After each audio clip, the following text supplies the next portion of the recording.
There are several Rinnegan users in the Naruto series, and naturally there's going to be a lot of debate on who uses the Rinnegan the best, who's the most powerful Rinnegan user, and all that good stuff. And you're going to see names thrown around, Nagato, Madara, maybe even Sasuke, but there is one particular character that's very impressive with the Rinnegan, and nobody ever talks about him, and that character is going to be Kabuto. Now, you may be saying, well, Kabuto obviously doesn't have the Rinnegan. Are you crazy, Daigo? What are you talking about?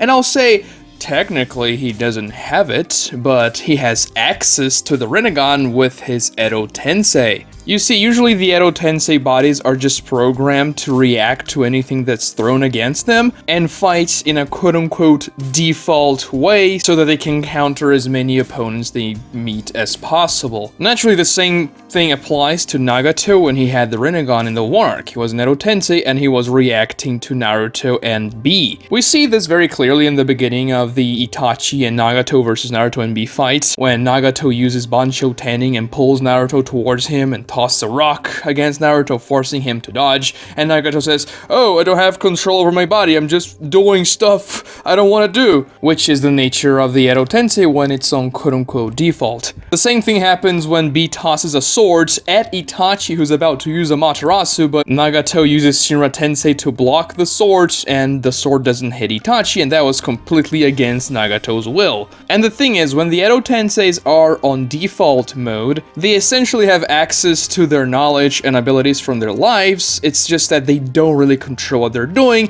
and they're a little bit nerfed because they have their agency taken away from them. So technically, Kabuto's not really using the Rinnegan. He just summoned a guy that had the Rinnegan when he was alive, and then he's using it as an Edo Tensei.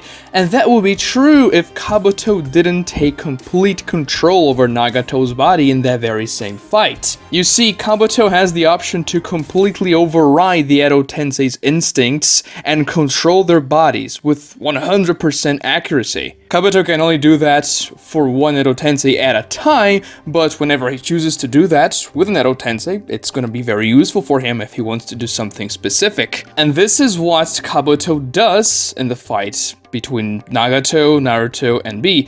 And this is after Itachi breaks from the Edo Tensei with the Kotoamatsukami Crow that he implanted on Naruto and shoots an Amaterasu at Nagato that technically was supposed to take him out of the fight, but then when this happens, Kabuto takes Nagato over and starts to fight with Nagato's body. And the thing is, a lot of people say Nagato is an absolute beast. The Edo Tensei Nagato version is one of the most powerful characters in the verse. He's so impressive and versatile, he has so many jutsus, and because he has all of the 6 paths in one single body, he's even more dangerous than the paths of pain. And yeah, they are right, but people that praise Nagato for his insane skills in this fight tend not to realize that Nagato was not in control of his actions here. It wasn't even the default mode. It was Kabuto using Nagato's Rinnegan powers to pretty much no-diff Naruto and Killer Bee at the same time.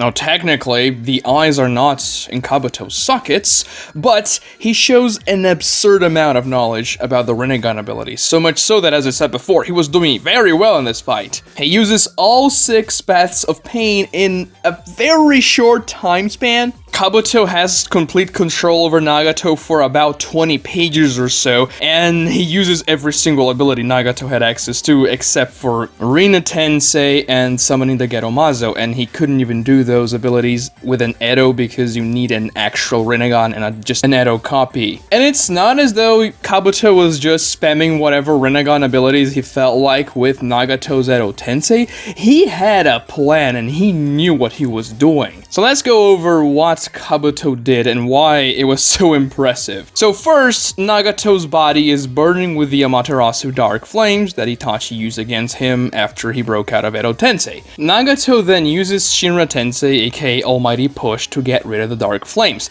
And bear in mind that at this point, Kabuto still hadn't taken over Nagato's body. He takes over after the almighty push. Nagato using this almighty push to get rid of the fire was actually something on his default mode, something he would have done if he was alive and dealing with this situation. Which is just a very strange choice if you ask me, because Nagato could have easily just absorbed the dark flames with a Preta path and it would have been actually easier. First, because you regain a little bit of chakra by absorbing the dark flames with a Preta path. Not that an Edo Tensei body would need extra chakra because they have infinite chakra pretty much. But using the Shinra Tensei instead of the Preta path here leaves you vulnerable because Shinra Tensei has a cooldown of at least 5 seconds. And by using Shinra Tensei here instead of absorbing the fire, you just leave yourself exposed for anybody that attacks in the meantime. You're essentially activating an almighty push cooldown for no reason. And this was default mode. It wasn't Kabuto controlling Nagato, meaning that this was a decision Nagato would have made.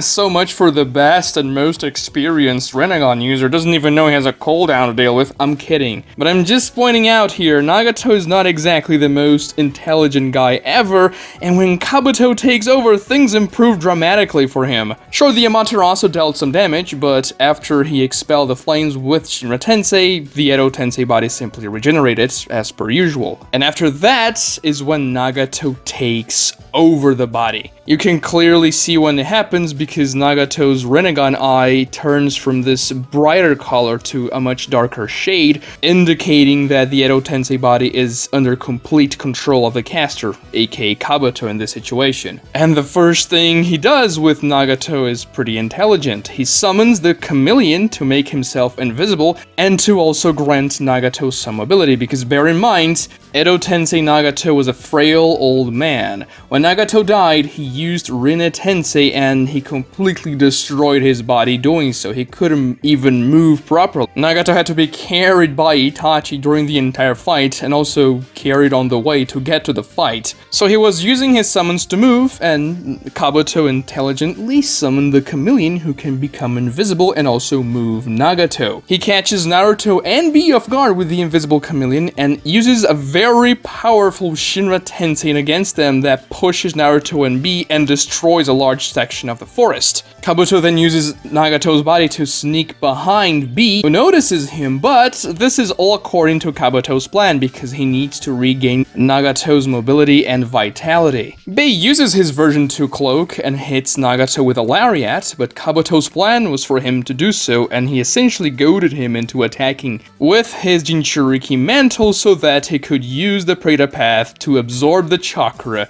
and this is how Nagato regains his mobility, vitality, his younger appearance, his white hair turns red once more, and he just becomes much more powerful because he's able to absorb a lot of chakra with the Preta path. And everything so far has happened in a very short time. And it doesn't stop there because Naruto tries to back Bee up and attacks Nagato, but Kabuto, being very intelligent, uses the invisible chameleon to grab Naruto in the air without him noticing, obviously, and then activates the human path to extract Naruto's soul. Now, this is a completely screwed up situation here, because if the human path completely extracts the soul, Naruto simply dies. There's nothing he can do about it. And to complicate his situation further, Naruto never saw the human path in action before because the human path was actually one of the first paths Naruto took down in the fight against Pain, and he never saw the actual abilities of the human path. So he was at a big disadvantage here, and the only reason why he didn't outright die in this situation was because he had experience fighting against the Nine Tails and using that tug-of-war technique to pull his soul back.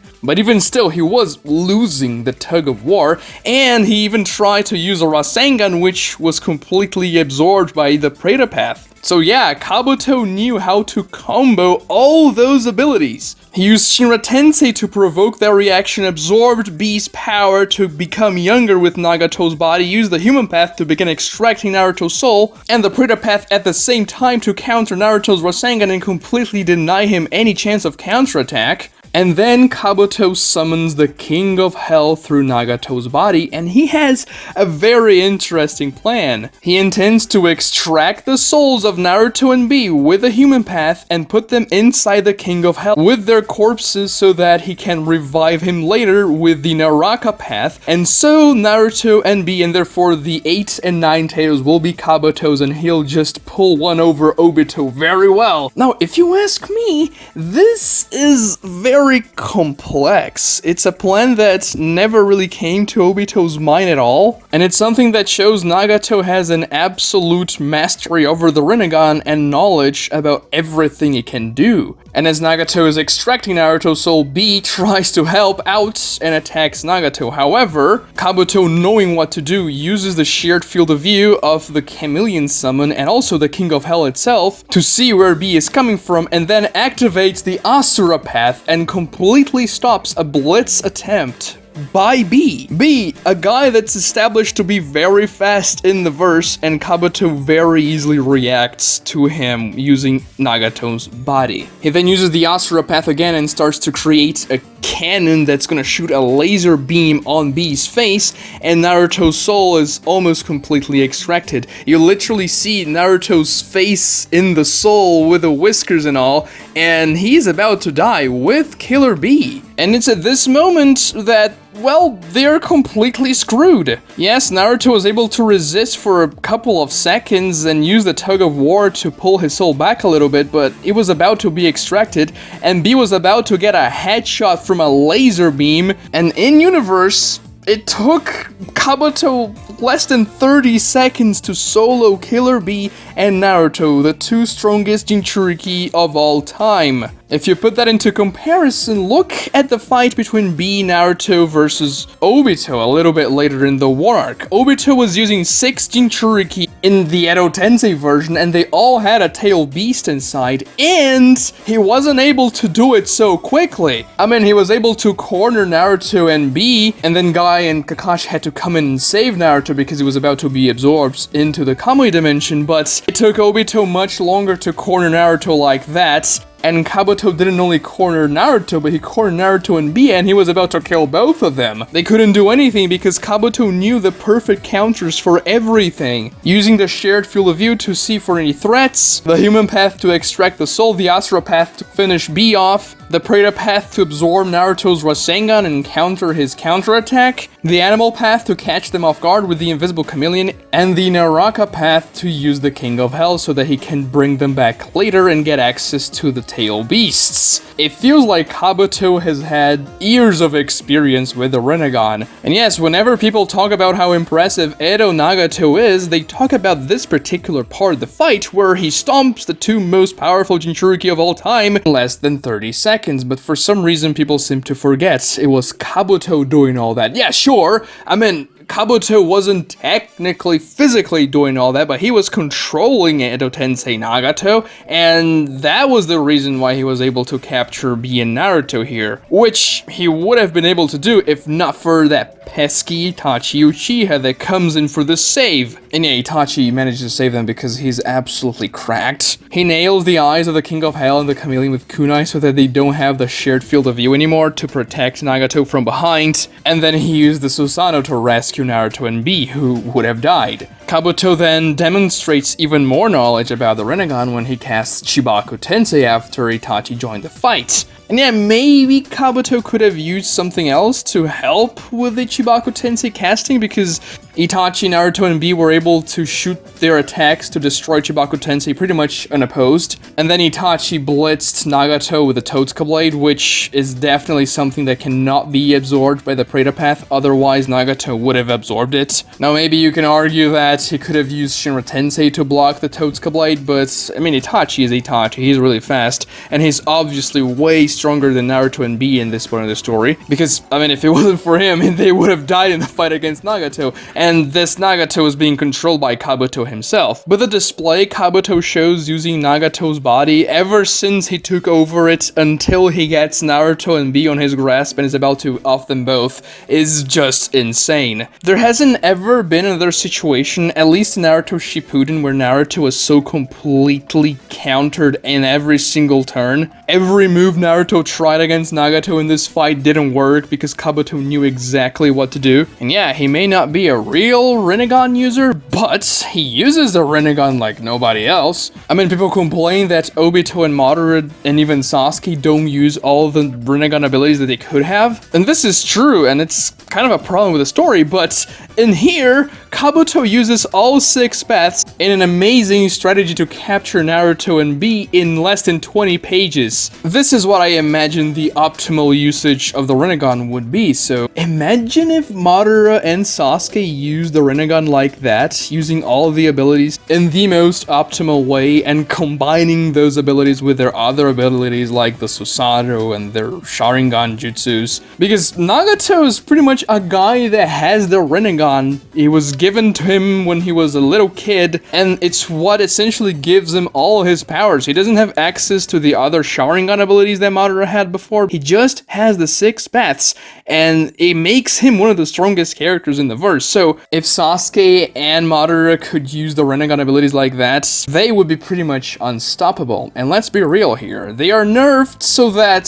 they can lose fights, because if they use the Rinnegan like Kabuto did here, controlling Nagato's body, they would be pretty much unbeatable. Watch this other video right here for more cool Naruto content. Subscribe to my channel as well if you enjoyed it. Like the video as well, this really helps me out with the YouTube algorithm and it tells YouTube that you enjoy the video, and thank you so much for watching.